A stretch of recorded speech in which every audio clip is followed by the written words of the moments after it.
Great Gujarati matrimony film જોઈ સહકુટુંબ. તમે પોતે એક લવ મેરેજ કર્યા છે.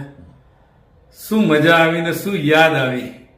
જો તમે પ્રેમમાં જો નહીં હો ને અત્યાર સુધી તો આ પિક્ચર જોશો ને તો પ્રેમમાં પડી જશો, અને જો પ્રેમમાં હશો ઓલરેડી તો વધારે પ્રેમમાં પડશો, લગ્ન કરી નાખશો.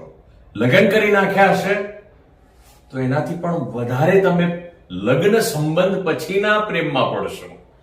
ઇટ્સ એક કવિતા જેવી ફિલ્મ છે, એક પોઇટ્રી જેવી ફિલ્મ છે, જે દરેકે દરેક જે ફિલ્મ જોવા આવેલું ઓડિયન્સ છે ને એ લવ પોતાના હાર્ટમાં ફીલ કરાવી દે એવી ફિલ્મ છે. એવું અદ્ભુત લખાણ થયું છે ફિલ્મનું, ડાયલોગ્સ, સ્ટોરી, જે રીતે આ બધા કલાકારોએ પરફોર્મ કર્યું છે અદ્ભુત. અને મ્યુઝિક, બેકગ્રાઉન્ડ મ્યુઝિક, સિનેમાટોગ્રાફી, વાતાવરણ જે બતાવ્યું છે, વરસાદ કન્ટિન્યુ ચાલુ આખા પિક્ચરમાં, આ બધી જ વસ્તુ એક અદ્ભુત પ્રકારની ફિલ્મ ગુજરાતી માટે લઈને આવી છે.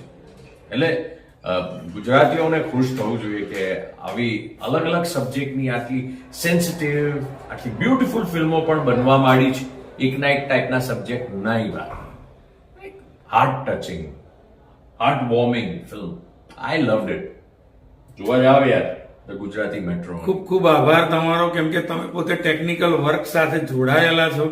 તમે પ્રોડક્શન પણ કરેલા છે, એટલે ફિલ્મની લાઇટિંગ શું કહેવાય, ડેપ્થ શું કહેવાય, એની લેંગ્વેજ શું કહેવાય, એ બધું પરફેક્ટ તમે બતાવ્યું. બહુ મજા આવી. ખૂબ ગર્વ છે કે હવે યશ ચોપરા આપણા ગુજરાતીમાં પણ દરેક શેડમાં હાજર છે. એ વાત. Thank you sir, thank you.